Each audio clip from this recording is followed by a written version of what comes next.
یہ 13ویں قسط ہے اس کہانی کی، جس کا نام ہے میں گھونگھٹ اٹھا لوں۔ اس کو لکھا ہے آسیہ رزاقی نے، اور میں نے یہ کہانی لی ہے مہکتا آنچل نام کی میگزین کے سپٹمبر 2012 کے ایشو سے۔ ہمایوں کو جاب کیا ملی، گھر میں مبارکباد دینے والیوں کی لائن لگ گئی۔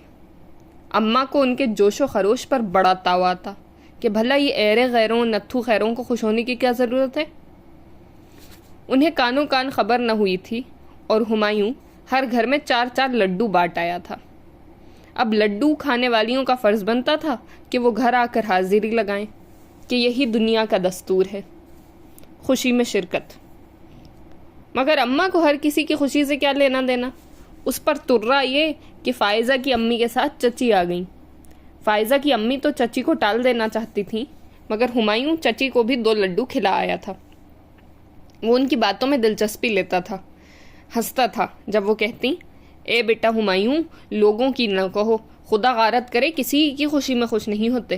حسد اللہ مارا انہیں کب خوش ہونے دیتا ہے۔ اے اس حسد کو بھی خدا غارت کرے، اب ہم تمہاری خوشی میں خوش ہیں، خدا غارت کرے بہت کہنا ماننے والے ہو، بس خدا غارت کرے پڑوسیوں کے حسد سے بچ کر رہنا۔ ہمایوں فائزہ کو کنکھیوں سے دیکھ کر گلا صاف کر کے بولا، اچھا چچی، کیا آپ پڑوسیوں سے کہہ نہیں سکتی کہ وہ حسد نہ کریں؟ جل کر کوئلہ ہوتے جا رہے ہیں بیکار میں۔ اچھے رشتے بھی رنگ دیکھ کر آتے ہیں، کون آئے گا بیانے، مجھ غریب پر ہی چھری گرے گی۔ فائزہ جل کر بھسم ہو گئی۔ میں کیوں جلنے لگی بھلا؟ ارے ہے کیا جس سے کوئی جلے؟ ایک ذرا سا رنگ گورا ہے، صورت اچھی ہے، قد لمبا ہے، لوگوں میں مقبول بھی ہے، اسے پتا چلے کہ بہت سے لوگ اس سے جلتے ہیں تو حقیقت پتا چلے، اتراتی شکل چھجورا۔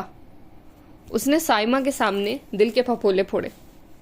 وہی ہوا نا جو وہ کہتا ہے، تم جلتی ہو اس کی مقبولیت سے، سب اس کی تعریف کرتے ہیں۔ پچھلے دنوں کرمو چوکیدار کے کوارٹر میں آگ لگی، سب تماشا دیکھتے رہے۔ بیچارہ کرمو جو ہمارے محلے میں رات بھر جاگ کر ہماری چوکسی کرتا ہے، باہر کھڑا روتا بلکتا رہا۔ اس کے پوتے کو اندر آگ کے شعلوں سے باہر لانے کی ہمت کس نے کی؟ ہمایوں نے۔ ہاتھ جھلس گئے، بال جل گئے، اس نے پرواہ نہیں کی، بال چھوٹے کروا لیے۔ فائزہ کو سائمہ کی بات اچھی نہیں لگی۔ تم تو کبھی ہمایوں کی تعریف نہیں کرتی تھی، کیا بات ہے، ٹریک بدل لیا؟ لوگوں کی بات خدا کی آواز ہوتی ہے، لوگ جو کہہ رہے ہیں وہی میں دہرا رہی ہوں۔ امی چچی کے ساتھ ہمایوں کی مبارکبادی کے لیے جانے لگی تو فائزہ گھبرا گئی۔ اسے ہمایوں کے اماں کے مزاج کا خبر تھی۔ ادھر فائزہ کی امی نے ہمایوں کے گھر میں قدم رکھا، ہمایوں کی اماں سنبھل کر ایسی سیدھی ہو بیٹھی جیسے حملہ کرنے والوں سے مقابلہ کرنے پر تیار ہوں۔ چچی کو احساس نہ ہوا، مگر فائزہ کی امی ٹھٹک گئیں۔ سلام کے بعد خیریت پوچھی، پھر کھڑی ہو گئیں۔ اماں نے رسمن ٹوکا، ابھی سے کہاں چل دیں، بیٹھو۔ بس ہمایوں کی مبارکی دینے آئی تھی، خدا مبارک کرے۔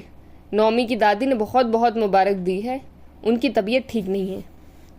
چچی نے اس بیچ ماں کا ہاتھ پکڑ لیا، مبارکی دی۔ ابھی جملے منہ سے نکلے تھے کہ صفیہ بیگم واپسی کے لیے چل دیں۔ یہ چچی کے لیے کڑا امتحان تھا، وہ مجبور تھیں بولنے پر۔ اے خدا غارت کرے نوکری بانٹنے والوں کو، بھلا ہمارے لڑکے میں کیا کمی تھی کہ جو ذرا زیادہ تنخواہ دے دیتے تو ان کی کون سی نانی مر جاتی؟ مگر ہر جگہ بے ایمانی چلتی ہے، سرکار کا پیسہ اپنی جیب میں رکھ لیتے ہیں، خدا غارت کرے۔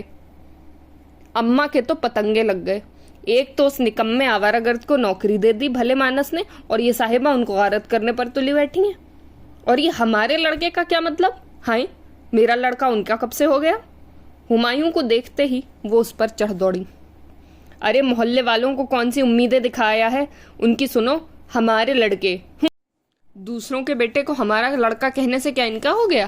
واہ، یہ خوب دھاندلی ہے۔ خبردار جو اب ان کے گھر جا کر شیخیاں بگھاری تو نے۔ نوکری ملی ہے، کہیں کی بادشاہت نہیں سونپی گئی ہے، نوکری کا مطلب غلامی ہوتا ہے، شاہی نہیں۔ ہمایوں کی سمجھ میں اتنا آ گیا کہ کسی نے اسے ہمارے لڑکے کا خطاب بخشا ہے۔ نوکری تو مل گئی ہے نا اماں، مذاق نہیں ہے، کتنے لائق پڑھے لکھے مارے مارے پھر رہے ہیں، آخر ہم میں کوئی بات تھی تبھی تو جھک گئے وہ لوگ انٹرویو لیتے ہوئے، جوتا اٹھانے۔ جہانگیر کیوں چپ رہتا؟ واہ، اپنی تو بات ہی کچھ اور ہے۔ ہمایوں جوش میں سن نہ سکا، بس ڈینگے مارتا رہے اور آتا کیا ہے،